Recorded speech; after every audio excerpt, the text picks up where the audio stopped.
Test এবং টি-20 cricket থেকে অবসরের ঘোষণা দিয়েছেন বিশ্বখ্যাত অলরাউন্ডার সাকিব আল হাসান। ভবিষ্যৎ পরিকল্পনা কি, আবার কি ফিরছেন ক্রিকেটে? বিস্তারিত জানতে ভিডিওর শেষ অবধি সাথেই থাকুন।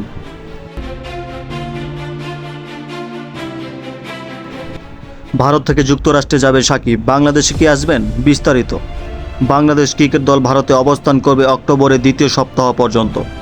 টি-20 সিরিজের তৃতীয় সফরের শেষ ম্যাচ 12 অক্টোবর। তবে ততদিন পর্যন্ত ভারতে থাকার দরকার হচ্ছে না সাকিব আল হাসানের। কানপুর সিরিজের দ্বিতীয় টেস্ট শুরুর আগে আচমকা ঘোষণায় তিনি নিজেই সেই দরজা বন্ধ করে দিয়েছেন। সেদিন টেস্টের পাশাপাশি টি-20 থেকে অবসরের ঘোষণা দিয়েছেন সাকিব। এর মধ্যে টেস্ট নিয়ে ঘোষণাটি ছিল আগাম।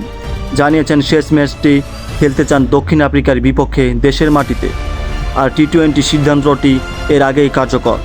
জুনে হয়ে যাওয়া টি-20 বিশ্বকাপের শেষ ম্যাচ খেলে ফেলেছেন তিনি, যার অর্থ 30 সেপ্টেম্বর বাংলাদেশ ভারত সিরিজের কানপুর টেস্ট শেষ হলেই সাকিবের ভারত সফর শেষ।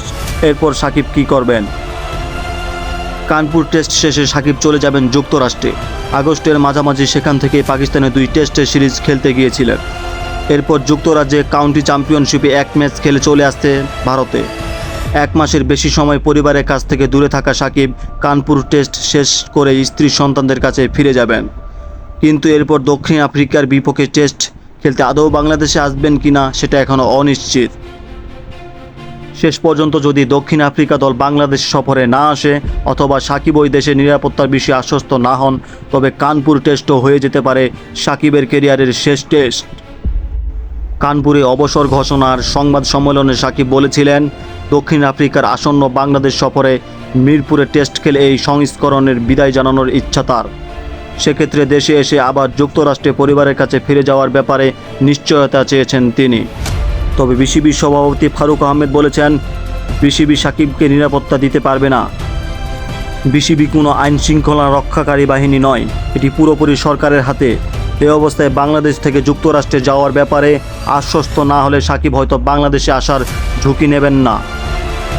সাকিবের এরূপ পরিস্থিতি নিয়ে অনেক ক্রিকেট বিশ্লেষকরা জানিয়েছেন, সাকিব রাজনীতিতে না জড়ালে পারফরমেন্স নিয়ে চাপে পড়তো না বা এই ধরনের কোনো পরিস্থিতির শিকার হতো না। ক্রিকেটারদের পরিচয় শুধু ক্রিকেটার হিসেবেই থাকা উচিত, কোনো রাজনীতিবিদ হিসেবে নয়। ক্রিকেটাররা যদি রাজনীতি করে তাহলে রাজনীতিবিদরা কী করবে? যে ক্রিকেটাররা জাতীয় টিমের অধীনে, সেই ক্রিকেটাররা যদি শুধু ক্রিকেট নিয়েই কাজ করেন তবেই ক্রিকেট প্রাঙ্গণ সুন্দর হবে। আর এ ধরনের নিয়মের বাধ্যবাধকতা থাকা উচিত। এবার দক্ষিণ আফ্রিকা অক্টোবরে 2 টেস্ট সিরিজ খেলতে বাংলাদেশে আসছেন কিনা সে বিষয়ে জানা যাক। অবশ্য দক্ষিণ আফ্রিকাও অক্টোবরের 2 টেস্টের সিরিজ খেলতে বাংলাদেশে দল পাঠানোর বিষয়টি এখনও নিশ্চিত করেনি। 2 টেস্টের সিরিজ খেলতে তাদের বাংলাদেশে আসার কথা অক্টোবরে।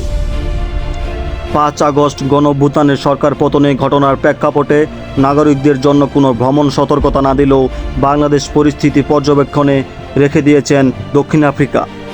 এরই মধ্যে তাদের একটি প্রতিনিধি দল 2 সম্ভাব্য ভেন্যু চট্টগ্রাম ও ঢাকার নিরাপত্তা পরিস্থিতি পর্যবেক্ষণ করে গেছে। তবে ক্রিকেট দক্ষিণ আফ্রিকা এখনও চূড়ান্ত কিছু জানায়নি। শেষ পর্যন্ত যদি দক্ষিণ আফ্রিকা দল বাংলাদেশ সফরে না আসে অথবা সাকিব দেশে নিরাপত্তা বিষয়ে আশ্বস্ত না হন, তবে কানপুর টেস্টও হয়ে যেতে পারে তার ক্যারিয়ারের শেষ টেস্ট। টেস্ট ম্যাচটি অবশ্য পরপর 2 দিনের মতো বৃষ্টির বাগড়ায় পড়েছে। প্রথম দিনে খেলা হয়েছে 35 ওভার, দ্বিতীয় দিনে পুরোটাই গেছে বৃষ্টির পেটে, তৃতীয় দিনেও আছে বৃষ্টির পূর্বাভাস। সাদা পোশাক আর লাল বলের ক্রিকেটে সাকিবের শেষটা তাহলে কিভাবে হতে চলেছে? বৃষ্টি বিঘ্নিত কানপুর টেস্ট দিয়েই, নাকি বিদায় বলার সুযোগ পাবেন ঘরের মাঠে?